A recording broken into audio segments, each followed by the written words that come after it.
Your kit requires the addition of bentonite on the first day. Now, if you know a little bit about it, that might seem odd because bentonite is a clearing agent that's normally added to wine after fermentation. But there's a reason for it. When you add bentonite on the first day, it actually helps the yeast to grow faster in the kit. Also, as the wine ferments, the churning action of the fermentation will give the bentonite plenty of work to do as it goes back and forth through the wine.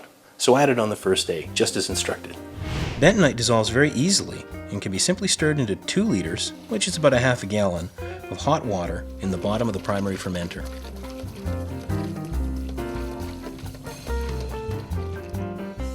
Now, grab your big bag of juice. Most wine kit boxes are marvels of industrial design, with flaps and slots that will allow you to insert the neck of the bag into them, turning the whole thing into an easy pour dispenser. Grab the bag firmly by the neck, carefully pop the cap off the bag.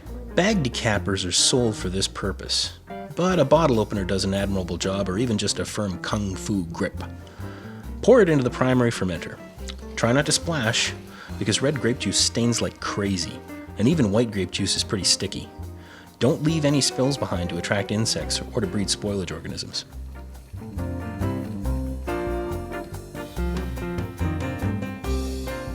Add 4 liters, or 1 gallon of warm water to the bag to rinse out any remaining juice and add it to the fermenter.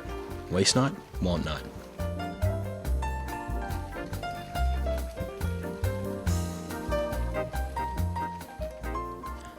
Top up the fermenter to the 23-liter mark with lukewarm water.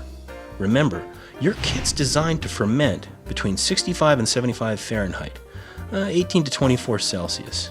If you make your kit up with straight cold tap water, it could be too cool for the yeast to start fermentation.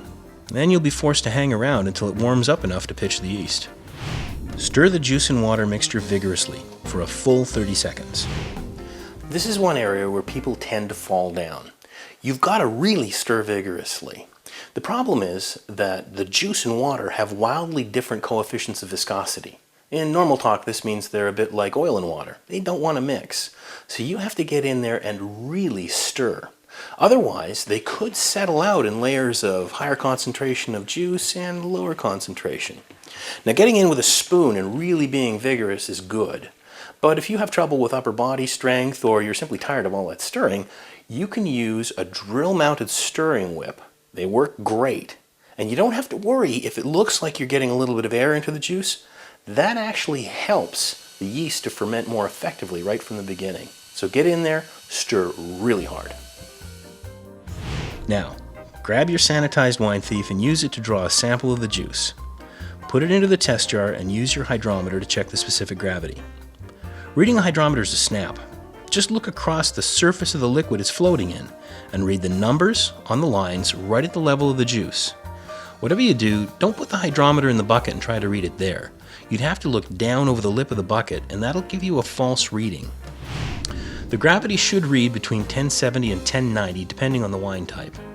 Your instructions will tell you what gravity to expect. Be sure to record this wherever you've put the kit code and type. It's important to take and record this reading. Not only is it the only way you can accurately gauge the progress of fermentation, it's going to tell you your alcohol content when the wine is finished. More on that later. If your kit contains an ingredient pack that needs to be added to the must, oak powder or oak chips or elderflowers, tear open the packages and sprinkle them into the primary fermenter with the must. If your kit has more than one package of each ingredient, be sure to add them all. To keep costs down, sometimes there's only one size of package, such as a 30-gram or 1-ounce package of oak, so more packages are added to the kit rather than making a separate, bigger package. Be sure to stir them under the surface of the liquid, but don't worry if they float to the top a bit. They'll get wine-logged and sink after a day or two. Ensure that the temperature of the juice is within the specified range. That's usually 18 to 24 degrees Celsius, 65 to 75 Fahrenheit. Colder than this, the yeast will be very slow to start, and the fermentation may take longer than specified in the instructions. Warmer than this, and the yeast might produce some off flavors. If it's too cold or too hot, often simply leaving the must at room temperature for several hours will be sufficient to bring it into range. Whatever you do, don't pitch the yeast until the temperature is correct. Finally, open your package of yeast and sprinkle it onto the surface of the juice. You don't have to stir the yeast in. They know what they're doing. Once the yeast is in place, cover the primary fermenter and place it in your fermenting area at a temperature of around 18 to 24 degrees Celsius, 65 to 75 Fahrenheit. Now, if your primary fermenter lid has a hole in it for an airlock and bung, be sure to put them in and remember to fill your airlock with water. You should see visible signs of fermentation within 24 to 48 hours. If you don't panic. Instead, grab your hydrometer and check the gravity reading. If it's moved downward at all, things are happening as they should. Wait the specified amount of time in the instructions and get ready for the next step.